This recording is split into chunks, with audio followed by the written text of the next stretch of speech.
pushpin a stranger called me Mom. He knew secrets only my late son knew. I never imagined my life could break twice in the same lifetime. Losing my son was the first wound, a wound that never closed. But the day a grown man stood at my gate, looked straight into my eyes and called me Mom, everything inside me collapsed. He didn't whisper it. He said it the same way Daniel used to, soft, hesitant, as if the word itself carried weight. My name is Angela, I told him, my voice trembling. I'm 74 years old and I've lived in this old house at the end of Willow Lane for nearly 5 decades. My life has been quiet since Daniel passed. Quiet enough that even the ticking of my grandmother's clock feels loud. Before that moment, my days were gentle cycles of routine. Watering the small garden Daniel planted when he was 10, warming leftover soup for lunch, and sitting by the window with my knitting while the late afternoon sun touched the hardwood floor. Peaceful, predictable. A life patched together after tragedy. But that peace shattered the moment the stranger at my gate said something no one else could have known. He whispered, "Mom, you forgot to lock the attic. Daniel always said you had trouble with that." I hadn't told anyone. Not even family. A chill crawled up my spine. My breath snagged in my throat. And before I could respond, he smiled sadly, almost painfully, and said, "I'm sorry I took so long." The wind rustled the dried leaves around us and everything felt wrong, terrifyingly familiar. That was the moment my world shifted again.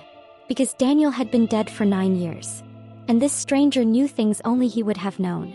The man introduced himself as Michael, but his voice faltered when he said it, like the name didn't belong to him. He kept staring at me with eyes too soft, too knowing. "Do I know you?" I asked. "You will," he replied. And something inside me twisted. That night I couldn't sleep.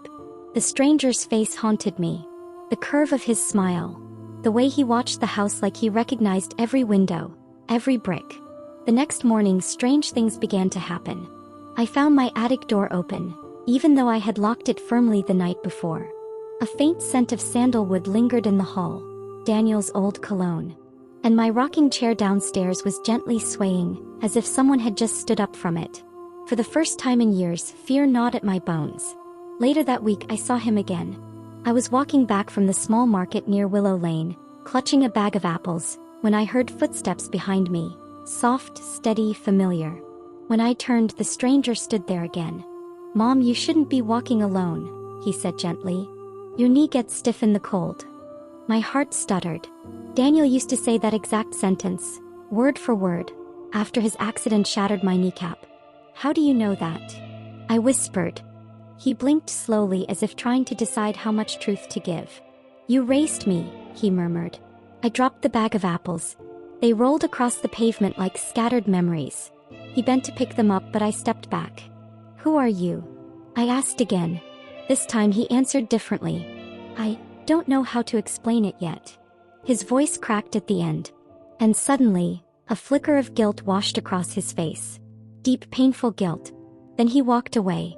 Not rushed. Not startled. Just heavy. That night I found something on my porch. A photograph. Daniel at age 13. Smiling in the backyard. On the back, in shaky handwriting, were 5 words. "I'm sorry. Please forgive me." The days that followed felt like standing in the center of a storm no one else could see. My phone rang at odd hours with no one speaking on the other end. Lights flickered. The attic door refused to stay shut. And every so often that sandalwood scent drifted past me, warm, nostalgic, impossible. One evening I caught sight of Michael across the street. He stood completely still watching the house, his expression full of conflict, sorrow, longing. When I stepped outside, he turned as if to leave. "Wait," I called out. He froze. "Tell me how you know these things about my son." He swallowed hard. "Because he told me." I frowned.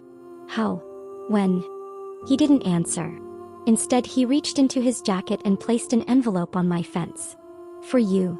Then he walked away again, this time almost running. My hands shook as I opened the envelope. Inside was a small, worn-out key. An old brass key with a faded blue ribbon tied to it. The exact ribbon Daniel used when he was 16, after locking his childhood journal for the first time. The journal I had never been able to find. A note inside the envelope read, "You were right to hide it. It wasn't safe. Not for him. Not for me. My breath caught. Who was me? How could a stranger know about the journal I hid after Daniel's death? I hadn't spoken of it to anyone. I confronted him the next day. He stood near the bus stop, hands in pockets, eyes avoiding mine. Tell me what this key is, I demanded. His jaw clenched. He looked like a man trapped in a truth too painful to speak. Your son, he wasn't who you thought he was, he said softly. A tremor went through me. Stop speaking in riddles. I snapped. Tell me the truth. He lifted his eyes, and what I saw in them made my knees weak. Fear, love, memory, loss.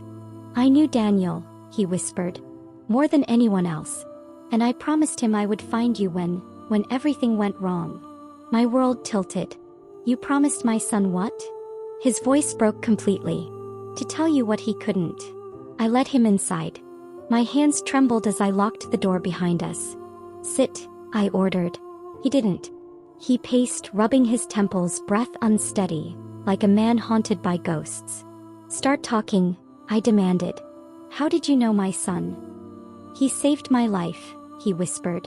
My breath caught. When? Years ago, he said. Long before the accident you were told about. My heart thudded painfully. What accident? I snapped. My son died in a car crash. Michael stopped pacing. His chest rose and fell rapidly. That's what they told you, he said.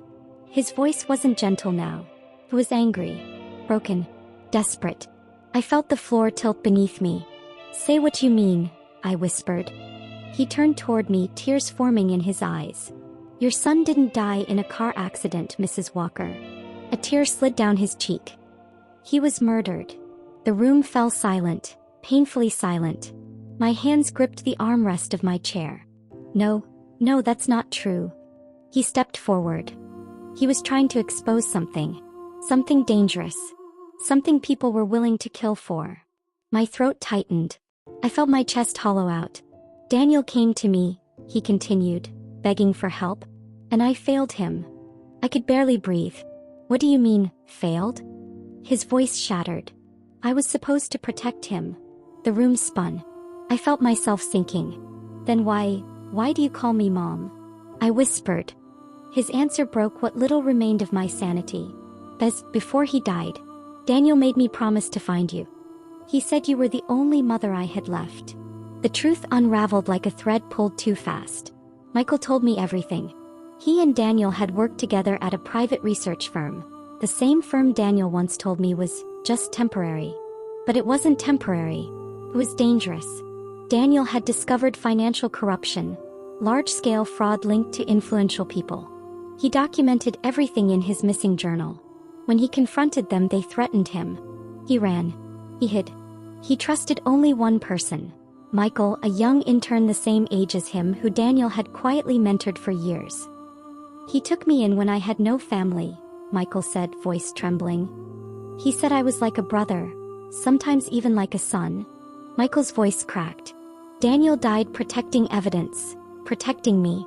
They were after both of us. The journal I couldn't find? Daniel had given it to Michael. He had told him, if anything happens to me, go to my mother. She's the only one I trust. Michael's hands shook as he finally said the truth I never expected. I came because those same people found me again. And I think they're watching you too. Not loudly, not dramatically, just quietly, painfully. My chest tightened as tears slid down my lined cheeks. Pie boy, I whispered. Pie beautiful boy. Michael knelt beside me. I'm sorry, he cried. I'm so sorry I couldn't save him. I touched his cheek, just as I used to do with Daniel when he was sick. You loved him, I said softly. He nodded, crying into my hands. So did I, he whispered. He was the only family I had. We stayed like that for a long time, two grieving souls bound by the same man. But beneath the sorrow was terror. If Daniel had been murdered, if Michael was being hunted, then I wasn't safe either. And the house suddenly felt too quiet, too still, like someone was listening, watching, waiting. We left that night. Michael helped me pack a single suitcase, the essentials, a few photo frames, and the envelope with the brass journal key. Before locking the front door, I looked back at the home I had built, The one where Daniel took his first steps, where I cried when he left for college, where I mourned him for 9 painful years. And now I knew the truth. He hadn't died by fate. He had been taken. Michael and I found a small hidden cottage outside town. It wasn't much, but it was safe. Safer than staying at Willow Lane. Some mornings I make tea for 2. I sit across from Michael, and in his silence I hear echoes of my son. A laugh. A word. A memory. He isn't Daniel, I know that. But he is the last piece of him left in this world. And together we carry Daniel's truth. One day we'll open the journal. One day we'll expose everything. But for now, we heal. Slowly. Painfully. Together. Before I sleep each night, I whisper into the darkness. I forgive you, Daniel. And I miss you every day. Then I whisper again for the stranger who wasn't a stranger. And thank you, for coming home. This was my story, and I hope no one ever has to live a truth like this.